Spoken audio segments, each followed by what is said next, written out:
هنتكلم بصورة من التفصيل كده عن رسالة البي بي دو.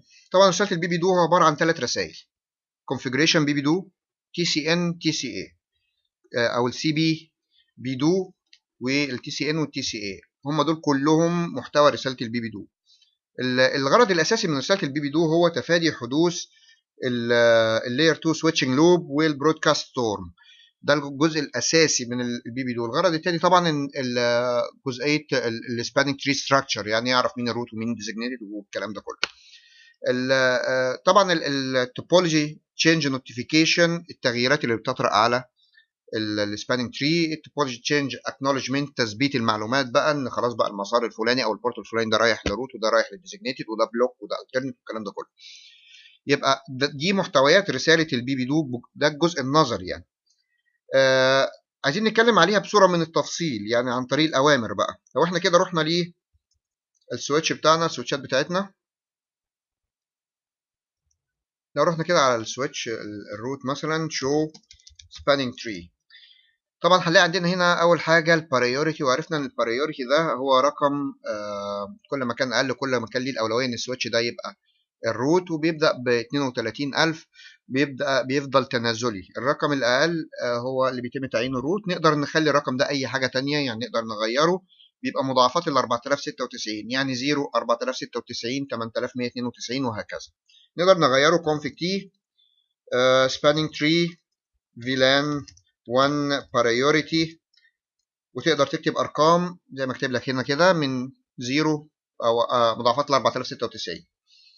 طبعا كل ما كان البريوريتي اقل كل ما كان ده ليه الاولويه انه يبقى الروت. بس بما ان البريوريتيز كلها بتبدا العد من رقم متشابه، يعني كلهم بيبداوا ارقام متشابهه، فبيحتكموا بعد كده لللوست ماك ادرس او اصغر ماك ادرس. نيجي بقى بعد كده للهالو تايم. احنا عارفين الهالو تايم هي رساله البي بي دو بيتم اطلاقها كل ثانيتين من الروت. في الاول كل السويتشات بتطلقها، الاس تي بي بيقارن بينهم، بيختار اقل بارايورتي، ما لقاش او لقى البارايورتيز متشابه بيختار اقل ماك ادرس. مفيش بقى بعد كده غير الروت هو اللي بيفضل يطلق رساله البي بي دو. في حاله تفعيل الرابيد بي في اس تي كل السويتشز هي اللي بتطلق البي بي دو كل ثانيتين. يبقى ده التايم الخاص برساله البي بي دو. الحاجه الثانيه الماكسيمم ايدج، دي معناها ان انا طول ما انا بتلقى منك، لو ما تلقيتش منك رساله البي بي دو في خلال 20 ثانيه عشان تعرفني راسي من رجلي ومين الروت والكلام ده كله، هعتبرك ميت. وفي نفس الوقت الرساله دي ليها مدلول تاني، انا هفضل محتفظ ببيانات الكارنت سبانينج تري او السبانينج تري الحاليه لمده 20 ثانيه قبل ما اروح ادور على روت تاني. خلاص. الفورورد ديلي 15 ثانيه، ده برضو الوقت الديفولت، ان انا لو حصل تغيير او حصل تي سي ان توبولوجي تشينج نوتيفيكيشن، اشعار بان الروت تم فقده وعايزين ندور على روت تاني، انا باخد 15 ثانيه لغايه ما اتحول الفورورد ده بعد ما بلاقي الروت الجديد. فالوقت اللي باخده حوالي 15 ثانيه لغايه ما بتحول لفورورد مع الروت الجديد. الارقام دي طبعا نقدر نغيرها، بس لا يفضل تماما ان احنا نغير في الديفولت فاليوز الخاصه بالبي بي دو. نقدر نغير الهالو نقدر نغير في الهالو تايم من 1 ل 10 ثواني، ونقدر نغير في الفورورد ديلي من 4 ل 30 ثانيه، ونقدر نغير في الماكسيمم ايدج من 6 ل 40 ثانيه. طبعا بنغيرها كالتالي: هنقول له سبانينج تري VLAN 1، نقول له هالو تايم، وتقدر تكتب هنا من 1 ل 10.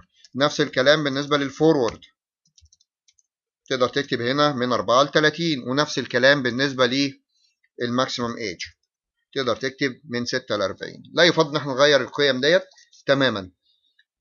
طيب نيجي لحاجه تانية بقى في الامر بتاعنا.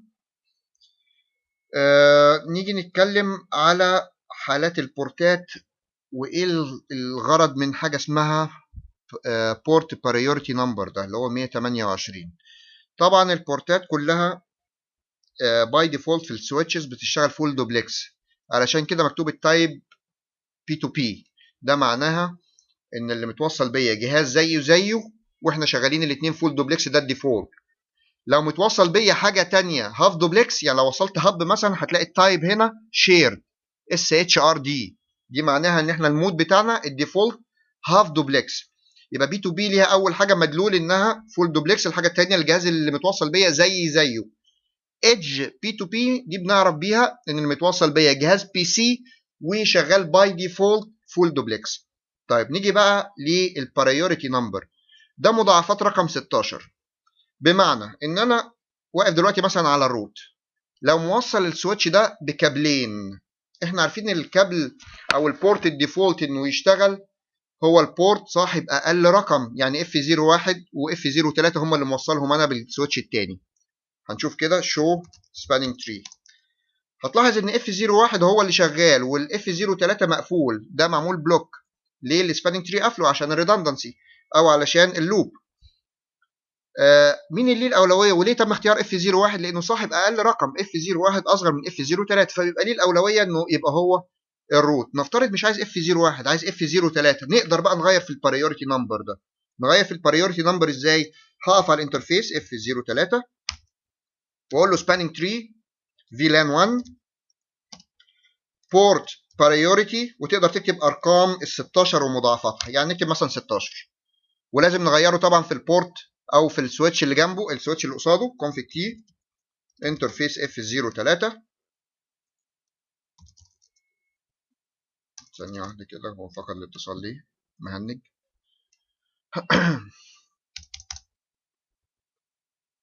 تمام، رجع اشتغل معايا تاني.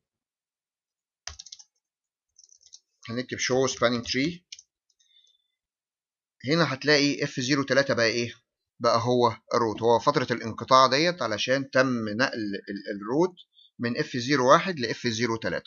فهتلاحظ هنا ان تم تعيين F03 هو اللي بقى ليه الاولويه انه يبقى الروت، وقفل البورت الثاني.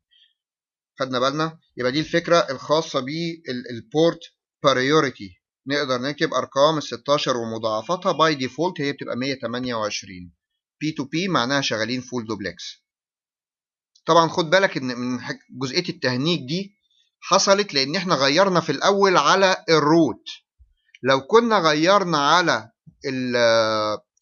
الديزيجنيتد في الاول ما كانش هيعمل التهنيجه دي بس، وما كانش كمان هيتيك افكت، يعني ما كانش هينقل على البورت الثاني الا لو عملت ريلود للديزيجنيتد سويتش او السويتش الثاني مش الروت. بس هو عمل المشكله التهنيج دي علشان احنا نفذنا الامر على الروت، فادى امر اللي قدامه انقل على البورت الثاني اللي هو F03، فاخد وقت على ما ينقل. لكن لو كنا نفذنا الامر بالعكس، نفذناه الاول على الديزيجنيتد، كان هيتنفذ بس مش هيشتغل او هيتيك افكت الا لما تعمل ريلود للديزيجنيتد سويتش.